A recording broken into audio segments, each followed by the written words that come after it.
Friends, कैसे आप सभी। आशा करता हूँ कि आप सभी अच्छे होंगे। आज की इस वीडियो में हम लोग देखने वाले हैं क्लास 10th का भूगोल का जो चैप्टर है, जिसका कि नाम है भूमि एवं मृदा संसाधन। इन्हीं के हम लोग आज बहुत सब्जेक्टिव क्वेश्चन को बहुत ही आसान शब्दों में समझने वाले हैं। जितने भी प्रकार के की भूमि और मृदा संसाधन से क्वेश्चन बनते हैं, उन सभी क्वेश्चन को आज के इस वीडियो में हम करने वाले हैं। तो वीडियो में शुरू से अंत तक बने रहिए। तो चलिए दोस्तों, ज़्यादा समय नहीं लेते हुए हमारे प्रश्न को स्टार्ट करते हैं। यहाँ पर पहला जो क्वेश्चन है वह यह बनता है कि प्राकृतिक संसाधन का संरक्षण क्यों आवश्यक है।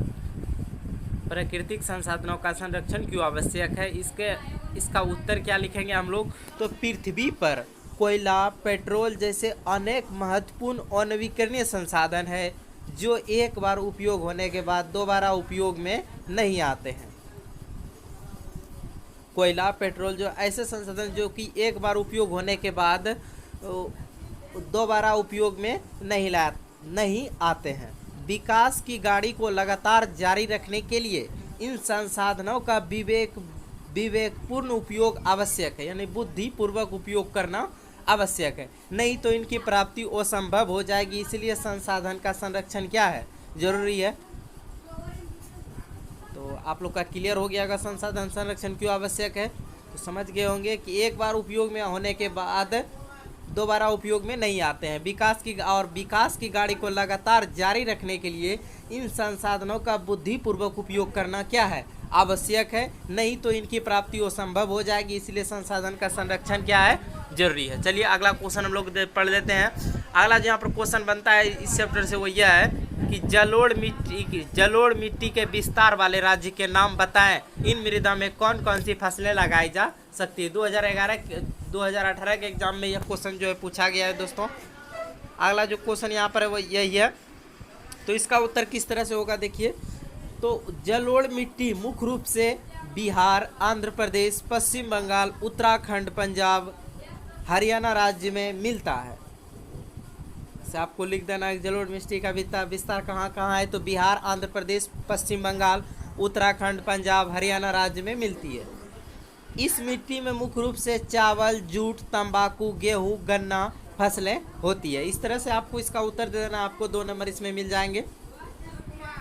अगला जो यहाँ पर क्वेश्चन वह यह है कि जलोढ़ मृदा से क्या समझते हैं। इस मृदा में कौन कौन सी फसलें उगाई जा सकती है। दोस्तों क्वेश्चन जो है कि बहुत सिंपल टाइप का होता है, लेकिन एग्जामिनर जो एग्ज़ाम देने वाले होते हैं स्टूडेंट, वे जो है क्वेश्चन को सही से नहीं पढ़ के जा पाते हैं, या फिर क्वेश्चन के बारे में जान ही नहीं पाते हैं। इस कारण से जो है वहाँ पर वे नहीं लिख पाते हैं। यहाँ पर जो बहुत 2 नंबर में जो क्वेश्चन दोस्तों आपको पूछा जाएगा वह इसी तरह का क्वेश्चन होगा जैसा अभी हम क्वेश्चन आपको करा रहे हैं। बहुत शॉर्ट तरीके से आपको दिखाने का प्रयास हम कर रहे हैं कि जलोढ़ मृदा से आप क्या समझते हैं। इस मृदा में कौन कौन सी फसलें उगाई जा सकती है। 2017 के एग्जाम में ये क्वेश्चन जो है पूछा गया दोस्तों। देखिए इसका उत्तर किस तरह लिखेंगे। तो जलों द्वारा बहाकर लाई गई मिट्टी को जलोढ़ मृदा कहते हैं। मृदा मतलब मिट्टी, समझ गए होंगे कि जलों द्वारा जो कि बहाकर लाई गई मिट्टी होती है उसे हम लोग जलोढ़ मृदा कहते हैं। जलोढ़ मृदा में निम्न फसलें उगाई जा सकती है, जैसे गन्ना, चावल, गेहूं, मक्का, दलहन आदि। क्लियर होगा आप लोग का। चलिए अगला क्वेश्चन हम लोग कर लेते हैं। अगला जो यहाँ पर क्वेश्चन है दोस्तों वह यह है कि फसल चक्रण मृदा संरक्षण में किस पर सहायक है। 12 के एग्जाम में पूछा गया है 2012। फसल चक्रण मृदा संरक्षण में किस पर सहायक है। देखिए इसका उत्तर क्या होगा। फसल चक्रण द्वारा मृदा के पोषणीय स्तर को बरकरार रखा जा सकता है। फसल चक्रण क्या है दोस्तों कि एक भूमि पर अलग अलग प्रकार का जो है कि कृषि करना, वही क्या है, फसल चक्रण है। फसल चक्रण द्वारा मृदा के पोषणीय स्तर को बरकरार रखा जा सकता है, यानी मिट्टी की जो उर्वरा शक्ति होती है उसे जो है एक समान रखा जा सकता है। कैसे, तो जैसे गेहूं, कपास, मक्का, आलू आदि को लगातार उगाने से मृदा में हरांश उत्पन्न हो जाती है, यानी मृदा में जो है कि मृदा शक्ति जो है उर्वरा शक्ति कम होने लगती है। इसे तिलहन, दलहन पौधे की खेती के द्वारा पुनर्पित किया जा सकता है। इसे नाइट्रोजन का स्थिरीकरण होता है। इसलिए जो है कि एक साल में जो है खेती जो है अलग अलग प्रकार का करना चाहिए, जिससे कि खेती का जो उर्वरा शक्ति वह बना रहे। अगला जो क्वेश्चन दोस्तों इस चैप्टर से बनता है वो यह है, खादर और बांगर मिट्टी में अंतर स्पष्ट करें। बिल्कुल इसी तरह के क्वेश्चन आपके एग्जाम में पूछा जाता है, खादर और बांगर मिट्टी में अंतर स्पष्ट करें। तो देखिए, नदियों के बाढ़ के मैदान की नवीन बारीक कणों वाली कांप मिट्टी को खादर, समझिए अच्छा से, कि नदियों के बाढ़ के मैदान की नवीन बारीक कणों वाली कांप मिट्टी को खादर एवं नदियों द्वारा जमा की गई पुरातन कांप मिट्टी को बांगर मिट्टी कहते हैं। इस तरह से ये 5 नंबर क्वेश्चन जो आपको क्लियर होता है।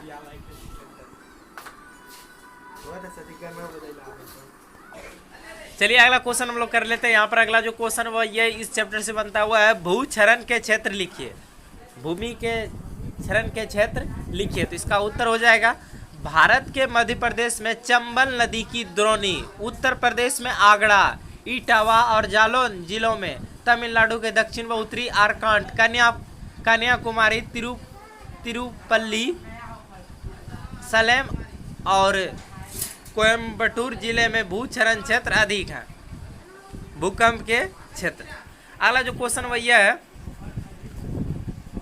स्थानीय मिट्टी और वाहित मिट्टी से किस प्रकार भिन्न है। तो स्थानीय मिट्टी में चीका व बालू की मात्रा लगभग समान होती है और कृषि के लिए उपयुक्त होती है, जबकि वाहित मिट्टी में बालू, कूड़ा करकट व जल की मात्रा अधिक होती है। इस पर कृषि करना असंभव नहीं होता है। इस तरह से इसका उत्तर आप लोग को लिखना है। चलिए अगला क्वेश्चन हम लोग कर लेते हैं। यह देखिए क्वेश्चन बहुत ही इंपॉर्टेंट क्वेश्चन है, 2019 के एग्जाम में ये क्वेश्चन पूछा गया है। मृदा निर्माण के कारकों का उल्लेख करें। मृदा निर्माण के कारकों का उल्लेख करें। किस तरह से मृदा का निर्माण होता है दोस्तों, तो इसका उत्तर में लिखेंगे हम लोग, मृदा निर्माण के कारण है तापमान परिवर्तन, प्रवाहित जल की क्रिया, पवन, हिमनद और अपघटन की अन्य क्रियाएं, यह सभी मिलकर मृदा निर्माण में सहयोग करती है। मृदा निर्माण में जैव एवं अजैव दोनों कारकों की भूमिका होती है। तो आप लोग को दोस्तों इसको समझ में आ गया होगा कि मिट्टी का जो निर्माण किस प्रकार होता है। तो तापमान परिवर्तन के कारण भी होता है और प्रवाहित जल की क्रिया, कि जल जो है जब समुद्र में पानी आते हैं, नदी खेत में पानी आते हैं, तो वह कितने जो है कि स्पीड में पानी आते हैं कि जलोढ़ मिट्टी वह साथ में लाते हैं। और पवन, हवा के द्वारा भी मिट्टी जो है एक स्थान से दूसरे स्थान तक जाते हैं, और जल के माध्यम से भी मिट्टी एक स्थान से दूसरे स्थान तक जाते हैं। और हिमनद और अपघटन की अन्य क्रियाएं, यह सभी मिलकर मृदा निर्माण में सहयोग करती है। चलिए अगला क्वेश्चन हम लोग कर लेते हैं। अगला जो क्वेश्चन यहाँ पर है, पवन अपर्दन वाले क्षेत्र में कृषि की कौन सी पद्धति उपयोगी मानी जाती है। पवन अपर्दन वाले क्षेत्र में कृषि की कौन सी पद्धति उपयोगी मानी जाती है। इसका उत्तर लिखेंगे, पवन अपर्दन वाले क्षेत्र में बहिका कृषि उपयोगी है, जो फसल के बीच घास की पट्टियां विकसित कर ली जाती है। अगला क्वेश्चन कर रहे हैं। अगला जो क्वेश्चन है, समोच्च कृषि से आप क्या समझते हैं। समोच्च कृषि से आप क्या समझते हैं। इसका उत्तर होगा,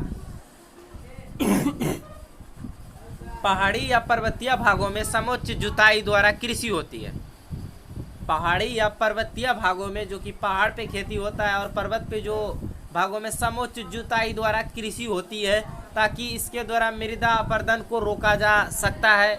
तीव्र ढालों वाली भूमि पर समोच्च रेखाएं के अनुसार मेड़ बनाकर कृषि की जाती है, ताकि पानी के बहाव में रुकावट आती है और कृषि की जाती है। अगला क्वेश्चन कर रहे हैं। अगला जो क्वेश्चन है वह है, भारत के किन भागों में नदी डेल्टा का विकास हुआ है, यहाँ की मृदा की क्या विशेषता है। भारत के किन भागों में नदी डेल्टा का विकास हुआ है, यहाँ की मृदा क्या विशेषता है, आपको लिखना है इसके उत्तर में। भारत के पूर्वी तटीय मैदान स्थित महानदी गोदावरी, कृष्णा और कावेरी नदियों द्वारा निर्मित डेल्टा का निर्माण हुआ है। यहाँ की मृदा में पोटास, फास्फोरस और चूना जैसे तत्वों की प्रधानता है। अधिक उपजाऊ होने के कारण गहन कृषि की जाती है। अगला जो क्वेश्चन वही है, राष्ट्रीय वन नीति कब बनाया गया। राष्ट्रीय वन नीति कब बनाया गया, तो इसका उत्तर हो जाएगा, राष्ट्रीय वन नीति 1952 ईस्वी में बनाया गया। इसका उत्तर हो जाएगा। अगला क्वेश्चन यहाँ पर वही है, भारत के कितने प्रतिशत भूमि पर मैदान का विस्तार है। तो उत्तर लिखेंगे भारत के कुल उपलब्ध भूमि के लगभग 43% भाग पर मैदान का विस्तार है। इस तरह से इसका उत्तर हो जाएगा दोस्तों। अगला क्वेश्चन वही है कि भूक्षरण किसे कहते हैं। भूक्षरण क्या कहते हैं, तो इसका हो जाएगा मृदा को अपने स्थान से विभिन्न क्रियाओं द्वारा स्थानांतरण होना ही भूक्षरण कहलाता है। मृदा को एक स्थान से दूसरे स्थान तक जाने को ही भूक्षरण कहते हैं। वह चाहे किसी माध्यम से जाए, हवा के माध्यम से जाए, पानी के माध्यम से जाए। अगला क्वेश्चन है पहाड़ी क्षेत्रों में मृदा अपरदन को कैसे रोका जा सकता है। पहाड़ी क्षेत्रों में मृदा अपरदन को कैसे रोका जा सकता है। इसका उत्तर में हो जाएगा पहाड़ी क्षेत्रों में समोच्च जुताई द्वारा मृदा अपरदन को रोका जा सकता है, यानी मेड़ बना करके। अगला क्वेश्चन यहाँ पर है वो ये भारत में काली मिट्टी कहाँ पाई जाती है। भारत में काली मिट्टी कहाँ पाई जाती है, इसके उत्तर में हो जाएगा यहाँ भारत में मुख्य रूप से महाराष्ट्र, गुजरात, कर्नाटक और आंध्र प्रदेश तथा तमिलनाडु राज्य में मिलती है काली मिट्टी। यह भारत के 6.4 करोड़ हेक्टेयर भूमि पर फैली है, खास तौर पर दक्कन के लावा प्रदेश में मिलती है। अगला जो क्वेश्चन है लाल मिट्टी का वितरण क्षेत्र बताएं। लाल मिट्टी का वितरण क्षेत्र बताएं। इसके उत्तर में हो जाएगा लाल मिट्टी भरमार, तमिलनाडु, कर्नाटक, गोवा, दक्षिण पूर्व महाराष्ट्र, आंध्र प्रदेश, उड़ीसा, छोटा नागपुर एवं मेघालय पठार के क्षेत्र में मिलती है। यह मिट्टी मुख्य रूप से 100 सीएम से कम वर्षा वाले क्षेत्र में मिलती है। भारत के कुल कृषि भूमि के 7.2 करोड़ हेक्टेयर भूमि मिलती है। अगला जो क्वेश्चन लेटेराइट मिट्टी की विशेषता क्या है। लेटेराइट मिट्टी की विशेषता क्या है, इसके उत्तर में हम लोग लिखेंगे कि लेटेराइट का शाब्दिक अर्थ ईंट होता है। क्या होता है लेटेराइट का शाब्दिक अर्थ, तो ईंट होता है। इस प्रकार मिट्टी का विकास उच्च तापमान एवं अत्यधिक वर्षा वाले क्षेत्र में हुआ है। अतः एल्यूमिनियम और लोहे के ऑक्साइड के कारण इसका रंग लाल होता है। एल्यूमिनियम और लोहे के ऑक्साइड के कारण इसका रंग कैसा होता है, तो लाल होता है। इस प्रकार की मिट्टी में रासायनिक खाद एवं अन्य के साथ प्रयोग का प्रयास किया जाता है। यह मिट्टी चाय, कहवा, काजू की खेती के लिए उपयुक्त होता है, लेटेराइट मिट्टी। अगला जो यहाँ पर क्वेश्चन है वह मिट्टी का कटाव एवं गंभीर समस्या है कैसे। अभी आप लोग देख रहे होंगे कि मिट्टी का जो है कि बहुत ही तेजी से कटाव हो रहा है दीरा क्षेत्र में और सभी क्षेत्र में। तो यह क्या है कि ये गंभीर समस्या है और आपको बताना यह कैसे एक गंभीर समस्या है। तो देखिए इसके बारे में आपको क्या लिखना है। ऐसा सब दोस्तों अगर क्वेश्चन आपके एग्जाम में आ जाए तो आप लोग अपने मन से भी लिख सकते हैं क्या समस्या है। इसके उत्तर में हो जाएगा बहते पानी या हवा जैसे प्राकृतिक वाहकों द्वारा मिट्टी का हटना या स्थानांतरण होना मिट्टी कटाव कहलाता है।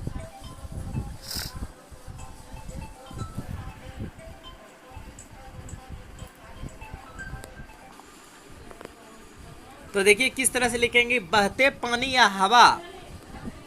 यहाँ पर आप लोग को बता देते हैं कि बहते पानी एवं हवा जैसे प्राकृतिक वाहनों द्वारा मिट्टी का हटना या स्थानांतरण होना मिट्टी कटाव कहलाता है।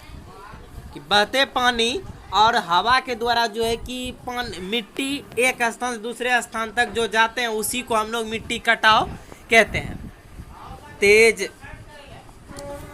तेज कटाव होने पर भूमि क्षतिग्रस्त हो जाती है और अगर अधिक जो है कि पानी या हवा के कारण जो है कि मिट्टी का कटाव होता है तो भूमि जो है क्षतिग्रस्त हो जाता है तथा कृषि के लायक नहीं रह जाते हैं। आप लोग अभी भी देखते होंगे गांव समझ में कि जहां पर कि दियारा क्षेत्र में मिट्टी का कटाव होता है वहां पर जो है 4-5 साल लगातार जो है कि कृषि व्यक्ति नहीं कर पाते। इसका कारण है कि खेती क्या हो गया, क्षतिग्रस्त हो गई, मिट्टी जो है अधिक कट गया।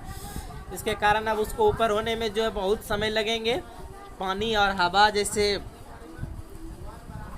से के जरिए जो है कि उसमें मिट्टी आएगा, फिर जो है वहाँ पर कृषि होगा। कि तो क्या है कि मिट्टी कटाव के कारण भूमि जो है क्षतिग्रस्त हो जाती है तथा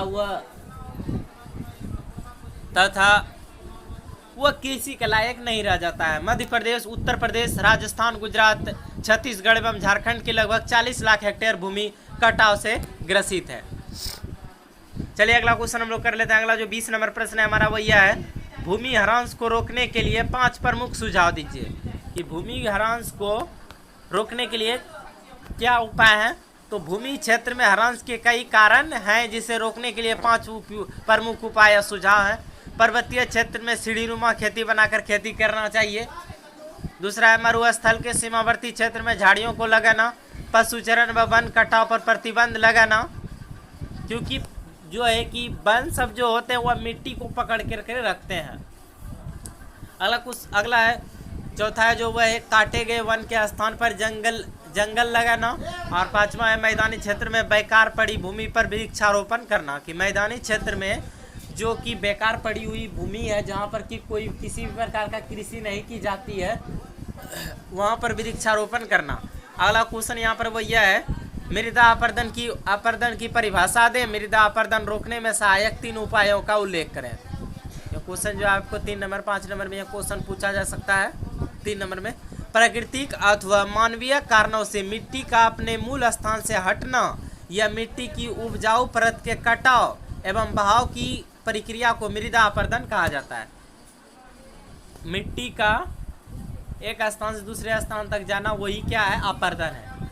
प्राकृतिक हो अथवा मानवीय कारणों से, प्राकृतिक कारणों से भी कभी बाढ़ आते हैं तो मिट्टी जो है कि जलोढ़ मिट्टी के साथ पानी के साथ जो है मिट्टी का बहाव हो जाता है। और मानवीय कारणों से मानव भी जो है मिट्टी को कटवा करके एक स्थान दूसरे स्थान तक ले जाते हैं। तो इससे क्या होता है कि मिट्टी की उपजाऊ परत, ऊपर वाले जो परत होते हैं, कटाव एवं बहाव की प्रक्रिया को ही मृदा अपरदन कहा जाता है। मृदा अपरदन के लिए मृदा का असंगठित होना अनिवार्य है। इसके कई कारण है। मृदा संरक्षण या मृदा अपरदन रोकने के 3 उपाय है। पहला है वानिकी कार्यक्रम के तहत बेकार पड़ी भूमि पर सामाजिक वानिकी क्षतिपूर्ति, वानिकी एवं विशिष्ट वानिकी पर जोर देना। और दूसरा है पर्वतीय क्षेत्रों में वन कटाव एवं स्थानांतरण कृषि पर प्रतिबंध लगाना एवं समोच्च रेखी कृषि करना। तीसरा है मैदानी भागों में वृक्षारोपण के साथ ही साथ फसल चक्रण, पट्टी कृषि आदि पर जोर देना तथा सिंचाई द्वारा अधिक समय तक भूमि को हरा भरा रखना। तो दोस्तों यह थे इस चैप्टर के कुल 21 भूमि एवं मृदा संसाधन के क्वेश्चन। इससे आगे आपके एग्जाम में इस चैप्टर से एक भी क्वेश्चन जो है पूछा नहीं जाएगा।